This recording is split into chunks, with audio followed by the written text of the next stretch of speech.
I was working as an engineer when the Lord opened up the opportunity for me to go to seminary. I was really excited about going to seminary. And I thought I was going to go out and preach and do ministry. And I finished seminary and I went back to working in engineering. And I really couldn't figure out why.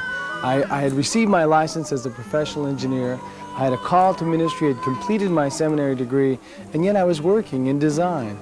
And then I went on a short-term mission trip. And that changed my life. The Lord put together the call to ministry and the background to engineering, and that became Engineering Ministries International.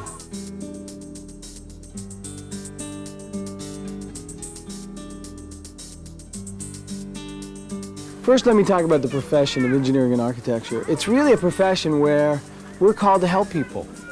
Most of the people that get into this profession have a desire to do something for mankind. The people who are serving the poorest of the poor have a very real need for what EMI provides.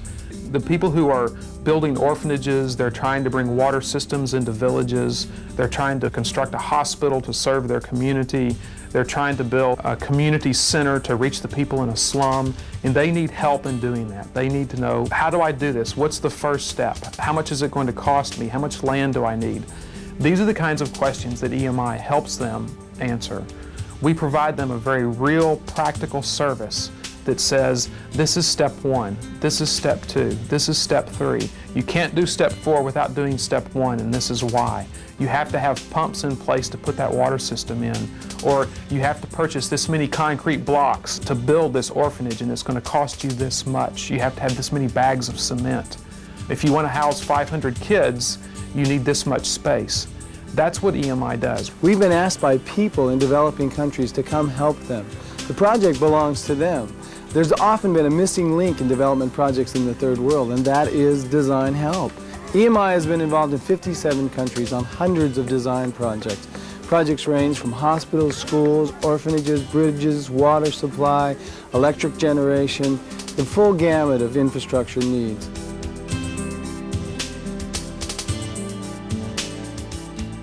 EMI has sent a group of engineers and architects from America, and they are surveying the land and helping us to select the right place for the proposed children's home and Christian school. We were praying and asking the Lord to give us the facility, and the Lord miraculously opened a door for EMI to come into our life, and they were able to design the entire facility to build with the strong concrete and blocks. In the design field, we've done the whole gamut.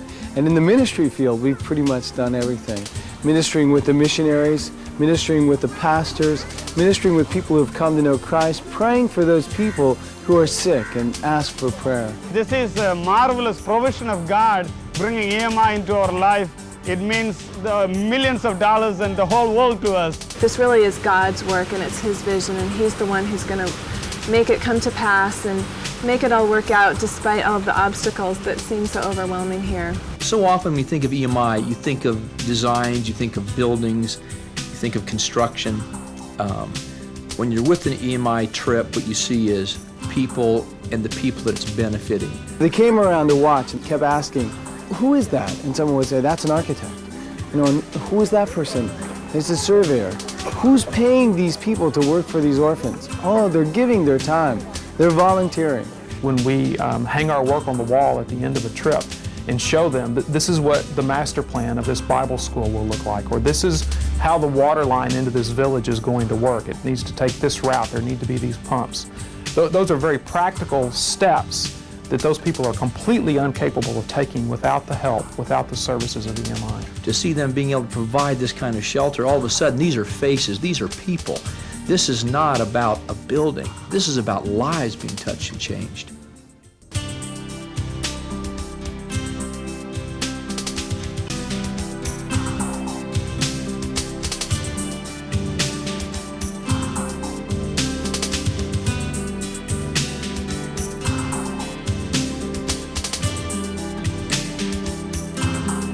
It's overwhelming when you see millions and millions of people suffering.